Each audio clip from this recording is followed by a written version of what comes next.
Assalamualaikum warahmatullahi wabarakatuh. Bagaimana kabarnya hari ini teman-teman? Semoga semua dalam keadaan sehat ya. Alhamdulillah bertemu kembali di pembelajaran PPKN bersama Ustazah Astri. Namun sebelum memulai, kita membaca doa terlebih dahulu ya. Sikap berdoa, tangannya diangkat, kepalanya ditundukkan. Membaca doa sebelum belajar. Bismillahirrahmanirrahim. Rabbi zidni ilman warzuqni fahman. Amin. Ustazah Astri izin untuk menyampaikan pijakan terlebih dahulu ya. Yang pertama, pastikan teman-teman duduk tenang. Yang kedua, pastikan fokus mendengarkan informasi. Yang ketiga, pastikan mengerjakan proyek dengan tuntas. Yang keempat, pastikan beres-beres setelah tuntas mengerjakan proyek. Nah teman-teman, kita masih di tema 5 dan berganti ke subtema 3 yaitu pengalamanku di tempat bermain. Nah, kita akan membahas mengenai pengalamanku di tempat bermain. Nah, untuk materi PPKN-nya adalah nilai-nilai Pancasila sila keempat dan perilaku yang sesuai dengan sila keempat dan sila kelima di sekolah. Kita membahas terlebih dahulu mengenai subtema di pekan ini ya, yaitu pengalamanku di tempat bermain. Kita nyanyikan dulu lagu temanya teman-teman bersama-sama. Nada lagunya Pelangi. Nah, pernah mendengar lagunya? Kita nyanyikan bersama-sama ya. 1, 2, 3. Bermain bersama di tempat bermain. Oh, di sana banyak permainan. Bermain ular naga dan juga gobak sodor. Bahkan ada ayunan serta serodotan. Nah, itu lagu temanya teman-teman. Nah, ada dua kenikmatan yang banyak manusia tertipu, yakni nikmat sehat dan waktu senggang. Nah, ada hadis riwayat Bukhari. Nah, kali ini kita akan membahas mengenai subtema terlebih dahulu, pengalamanku di tempat bermain.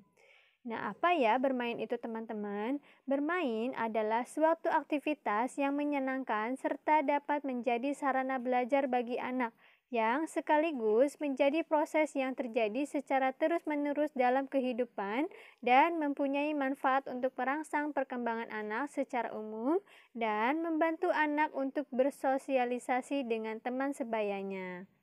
Fungsi bermain dalam kegiatan sehari-hari adalah melatih perkembangan sensorik serta motorik, mengasah memori otak, mengembangkan etika, meningkatkan kreativitas anak.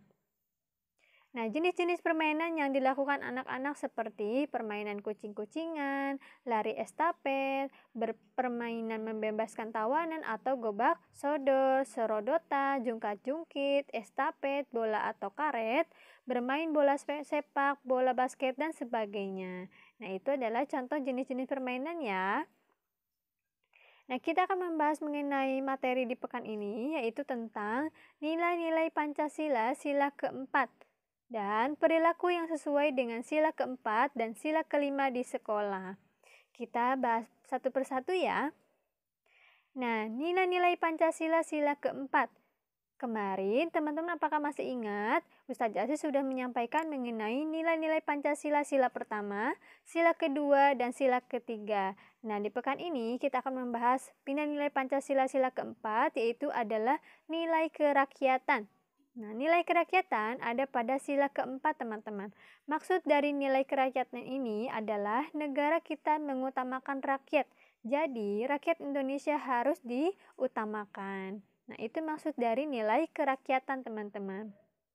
Nah, kita bisa menerapkan sila keempat dengan melakukan beberapa hal. Misalnya, yang pertama, menyelesaikan masalah dengan musyawarah.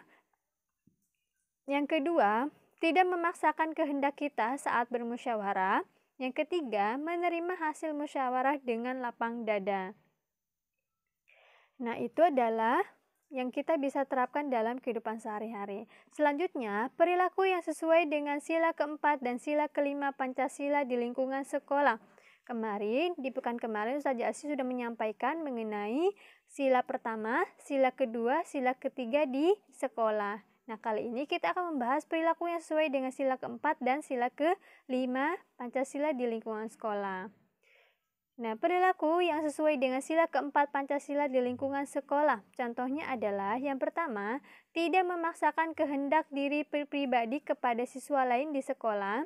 Apabila terjadi perselisihan di sekolah, maka diselesaikan dengan jalan musyawarah. Yang ketiga, mengambil keputusan tujuan wisata misalnya dengan bermusyawarah. Yang keempat, melaksanakan semua isi keputusan musyawarah dengan itikat yang baik. Nah, itu teman-teman contoh dari perilaku yang sesuai dengan sila keempat Pancasila di lingkungan sekolah. Selanjutnya, contoh perilaku yang sesuai dengan sila kelima Pancasila di lingkungan sekolah. Yang pertama adalah bersikap adil kepada teman-teman di sekolah. Yang kedua, menghargai hak-hak teman-teman di sekolah. Yang ketiga, menjalankan kewajiban diri sebelum menuntut hak. Nah, yang keempat, senang bekerja sama dan bergotong royong. Nah, itu adalah contoh dari perilaku yang sesuai dengan sila kelima di sekolah. Nah, teman-teman, apa ya manfaatnya jika kita menerapkan nilai-nilai Pancasila di tempat bermain? Nah, yang pertama adalah menambah rasa kekeluargaan atau lebih akrab. Yang kedua, menjadikan lebih kompak dengan semua teman. Yang ketiga, menimbulkan rasa aman, nyaman, dan menyenangkan di tempat bermain. Kesimpulannya adalah, Pancasila memiliki nilai-nilai luhur yang dapat dijadikan pedoman hidup dalam berbangsa dan bernegara. Penanaman dan penerapan nilai-nilai Pancasila sangat penting dan diperlukan dalam membentuk kepribadian generasi bangsa yang berkarakter agar generasi dapat saling menghargai dan hidup dalam damai, bermoral, serta mampu bersaing dalam segala bidang. Nah, teman-teman, Ustazah Asih sudah menyiapkan proyek untuk teman-teman. Jadi proyeknya adalah buatlah cerita bergambar tentang pengalamanmu bersikap sesuai sila keempat dan sila kelima di sekolah. Nah, teman-teman, itu proyeknya ya, jadi membuat cerita bergambar. Nah, teman-teman, itu saja yang dapat Ustazah Asih sampaikan kepada teman-teman. Kurang lebihnya mohon maaf. Teman-teman tetap semangat ya untuk belajarnya di rumah. Dan pastikan jika ada hal yang tidak dipahami boleh bertanya kepada Ustazah Asri. Kita tutup ya dengan membaca hamdalah bersama-sama. Sikap berdoa, tangannya diangkat, kepalanya ditundukkan. Membaca hamdalah bersama-sama. Alhamdulillahirabbil alamin. Segala puji bagi Allah Tuhan semesta alam. Amin. Terima kasih teman-teman. Selamat mengerjakan proyek ya. Wassalamualaikum warahmatullahi wabarakatuh.